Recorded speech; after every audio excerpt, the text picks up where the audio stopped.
चा मुहूर्त साधत ठाकरे बंधूंनी एकमेकांशी हातमिळवणी केली। मात्र महापालिका निवडणुकांना 2 महिने उलटायच्या आधीच दोन्ही बंधूंमध्ये वितुष्ट निर्माण होण्याची चिन्ह आहेत।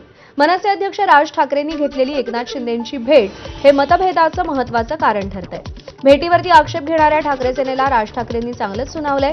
निवडणुकीआधी शिंदेंवर तोफ डागणारे राज ठाकरे आता त्याच शिंदेंकडे शहरांच्या समस्यांची कैफियत घेऊन गेल्याचा दावा करतायत। दरम्यान ही भेट होताच मनसेला आधीपासून स्वीकृत नगरसेवक पद देण्यासाठी ठाकरेंच्या सेनेची सुरू असलेली टाळाटाळ आता निर्णयात बदललेली आहे। ठाकरे सेना आपल्या कोट्यातील तिघांना स्वीकृत नगरसेवक पद देणार असल्याची माहिती आहे, तर ठाकरे बंधूंच्या पक्षातील रुसव्या फुगव्यांमुळे शिवसेनेचं मात्र चांगलंच मनोरंजन होत आहे। त्यामुळे ठाकरे बंधूंमधले वाद नेमके कोणत्या टोकाला जात आहेत हेही पाहावं लागेल।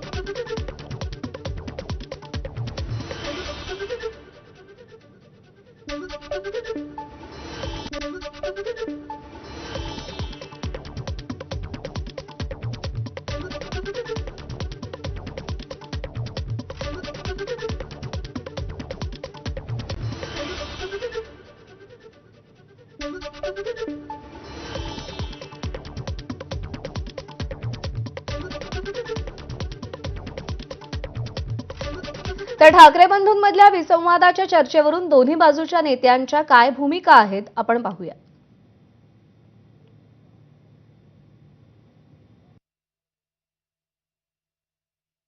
उद्धवजी आणि राजसाहेब हे दोन्ही पक्षप्रमुख आहेत। एकाच घरातले 2 पक्षप्रमुख आहेत।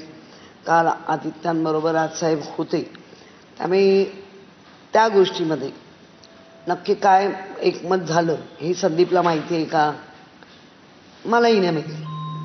मग त्यावर भाष्य करणं हे मला वाटतं फार उतावळेपणा होईल असं मला वाटतं। काही अजून त्यांची दोघांची वेगळी हे असू शकते,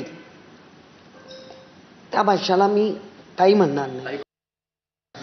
अनुशेष राहिला होता का नाही ही युती 2 भावांची झालेली होती। 2 पक्ष एकत्र आले होते, कार्यकर्ते जोराने जोशाने नेटाने लढलेले होते। त्यामुळे कुठलाही निर्णय असेल तरी तो आमच्या पक्षाकडनं फक्त राजसाहेब ठाकरेच घेतील। तुम्ही काय म्हणताय स्वीकृत असेल किंवा जे काय असेल तो निर्णय फक्त राजसाहेब ठाकरे घेतील, बाकी माहिती देणं हे आमचं काम आहे। सोलापूर महापालिकेच्या 10 पैकी 9